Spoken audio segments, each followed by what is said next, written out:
when you decided to run for county commissioner, what was your platform? What were you running? I would say one of my biggest things on the platform was to get a county administrator. Because what happens is the 3 commissioners were charged with being in charge of administering, but they could not talk because of public meetings laws except in a public meeting. And I thought that was very inefficient, and I think an administrator is a much more efficient way to run a governing body such as a county. I know on the port we had a manager.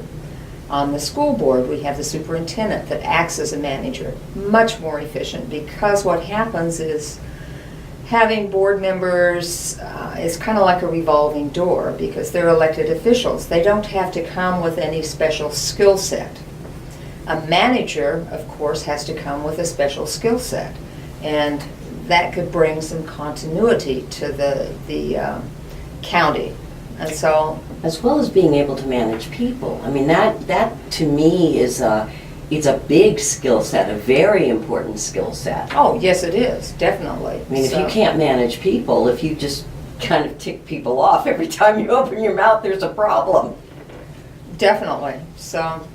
And I noticed that at the city, they have a city manager, City of Yes. Brookings, and they've got an unpaid city council, 5-person city council that sets policy, and then the city manager carries out the policy.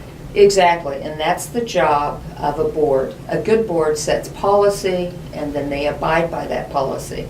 But that's not always the case. That if they don't abide by that policy, then what we have is dysfunction. And then we have a lot of the problems that have occurred on our board.